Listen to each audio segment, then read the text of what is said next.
Ay, sate ka na. Oh, ka pa na. Kaya ka.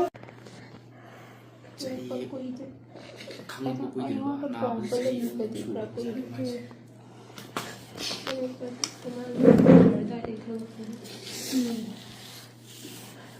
Moji nang ningjang bra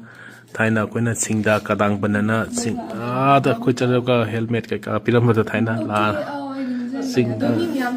lai ngang lai koi sida lai se koi ozai kai lam dei ne basi singda kadang bandagi lak bane lisipria ka jo hana dum khangna banga tani hai tare ko le ba ki dum chen chongi ba ta ozani adanga koi gi janje isa gum bane ma je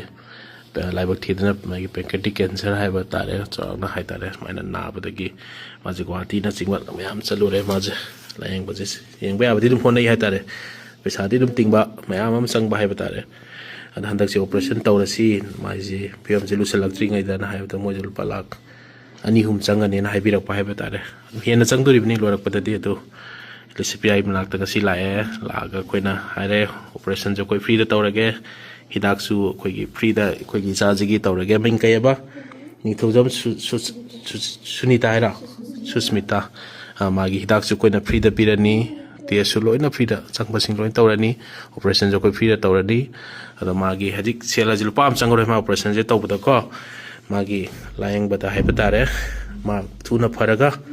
हलक पजु ओरजनु यानुक्सी चागुमनी लिसिप्रियागुमनी काका है का माबो कइनो खनो दा जे फाय कनी एगी साथे जे कनो खना के को अदमा जे न जु याम विल पावर जे लेगा तो बहाय तारे जे की विल पावर जे मांग में दबने एगी फानी ओना तुम खनगा दबने को सी विल पावर न एनी क्राइसिस न तुम थोलक पा सक्सेस तो तुम फंगनी अदि जे न जु याम खनजलनो ए ले जदी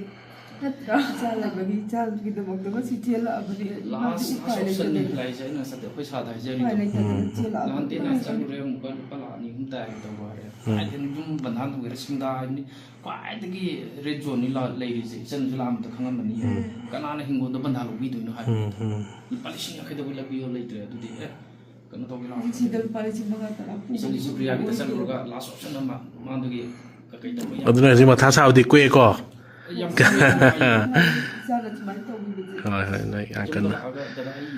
हिंगोन योंद्रसु यारनी आई हाइसे हिंगोन योंद्रसु यारे को आइना आइना खुजे अंगंग म बते पांगनाबनी को लिसिबियान होनर जेजु माना सिलै जद्र को जो खोइ मु सिलगा मयाम जु उनादना खोदन दिगिस डॉक्टर थमदना तौरिजे सेलम चंगी मतम याम चंगी ति मयाम जी रिस्क लौरिनी अनाब जे फरिङोइ फैतो अति अनाब जे एना खोइस्ता लाइस अरुबा केस गातनी लाइङ फत्रब मयाम जे लाइफ फदना होय मी चाथे साइन पान तौदा अमगुम लेतबदी यावी कोइजु अदुबु डॉक्टर जु लाइन तमिन को अयामबदी फगी हाय तारे को अदुना कोइ जब नुवाई चल चलो 9.9% ओय अखोइना हजिक पेशेंट्स ले ओय फजना मोइगे ऑपरेशन सक्सेसफुल होइगे अदुना लोइना माइ पाके अखोइदि खंगदे ऑपरेशन तो मी जामंदना लेकाई खुलक चबदास इचाना थवाई कनगिबनी अदु काइ चेंजलक बाय सुना अदु मी जे याम पुनिंग अदुने कोइना हराउ जना ngaijari mi kupsi ju hai tare ko mayam sing se इसन आगी एक का तलाक पता इन उनको फंगो बिद्रे तांग से पन बदिन हुआ तो बाबा दे हायरा होय हजिक के रे दा उन रे से भागी तो या ngasi in person तो उरे तांग फेसबुक तो इ है अरे कोइ बेमा को काम खलोर न को तुना चना बतर कना तो ऑपरेशन तौना बतर सिको फारे